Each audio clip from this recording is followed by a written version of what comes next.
Hi, ഞാൻ മുഹമ്മദ് ഇഷാം. എല്ലാവർക്കും എന്റെ പുതിയൊരു വീഡിയോയിലേക്ക് സ്വാഗതം. എന്റെ വീഡിയോ നിങ്ങൾക്ക് ഇഷ്ടമാവുകയാണെങ്കിൽ ലൈക്ക് ചെയ്യാനും ഷെയർ ചെയ്യാനും സബ്സ്ക്രൈബ് ചെയ്യാനും മറക്കല്ലേ. എന്നാൽ നമുക്ക് വീഡിയോയിലേക്ക് കടക്കാം. കൊതുകിന്റെ ലാവകളെ നശിപ്പിക്കാൻ വളർത്തുന്ന മത്സ്യം ഏത്?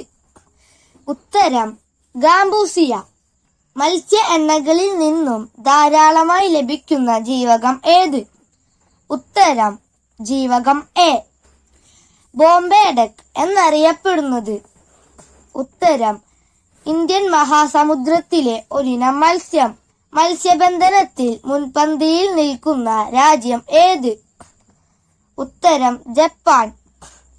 മത്സ്യം വളർത്തുന്നതിൽ മുൻപന്തിയിൽ നിൽക്കുന്ന രാജ്യം ഏത്?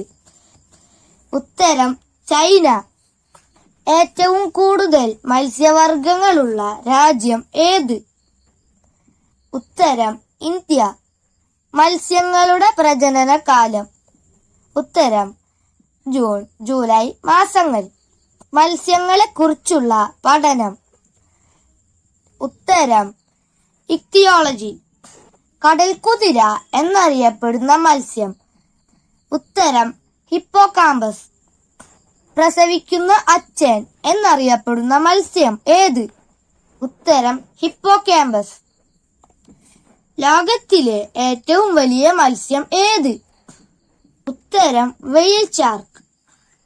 ഏറ്റവും വലിയ തരുണാസ്ഥി മത്സ്യം ഏത്? ഉത്തരം സ്രാവ്. തലയ്ക്കുള്ളിലാണ് സ്രാവിന്റെ ചെവി കാണപ്പെടുന്നത്. ഏറ്റവും വലിയ ശുദ്ധജല മത്സ്യം ഏത്? ഉത്തരം ജയിന്റ് കാറ്റ്ഫിഷ്. ഏറ്റവും വിഷം കൂടിയ മത്സ്യം ഏത്? ഉത്തരം പഫർ ഫിഷ്. ഒരു തരുണാസ്ഥി മാത്രമുള്ള മത്സ്യം ഏത്? ഉത്തരം തിരണ്ടി. കൺപോളകളില്ലാത്ത ജലജീവി ഏത്? ഉത്തരം മത്സ്യം. പറക്കും മത്സ്യങ്ങളുടെ നാട് എന്നറിയപ്പെടുന്നത്? ഉത്തരം ബാർബഡോസ്. പിരാന മത്സ്യങ്ങൾക്ക് പേരുകേട്ട നദി ഏത്?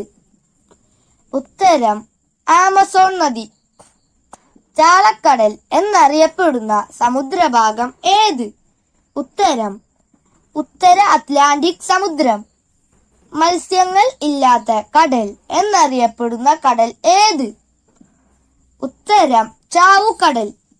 ഏറ്റവും കൂടുതൽ മത്സ്യങ്ങൾ കാണപ്പെടുന്ന സമുദ്രം ഏത്? ഉത്തരം പസഫിക് സമുദ്രം. ചിരിക്കുന്ന മത്സ്യം എന്നറിയപ്പെടുന്ന മത്സ്യം ഏത്? ഉത്തരം ഡോൾഫിൻ. അലങ്കാര മത്സ്യങ്ങളുടെ റാണി എന്നറിയപ്പെടുന്നത്? ഉത്തരം ഏഞ്ചൽ ഫിഷ്. മത്സ്യങ്ങളുടെ രാജാവ് എന്നറിയപ്പെടുന്ന മത്സ്യം ഏത്? ഉത്തരം സ്രാവ്. മസ്തിഷ്കത്തിന്റെ ഒരു ഭാഗം ഉറങ്ങുകയും മറുഭാഗം ഉണർന്നിരിക്കുകയും ചെയ്യുന്ന ജന്തുക്കൾ ഏതൊക്കെ? ഉത്തരം ഡോൾഫിനും തിമിംഗലവും. ജലജീവികളിൽ ഏറ്റവും ബുദ്ധിയുള്ള മത്സ്യം ഏത്? ഉത്തരം ഡോൾഫിൻ. ഒരു കണ്ണടച്ചു ഉറങ്ങുന്ന ജീവി? ഉത്തരം ഡോൾഫിൻ.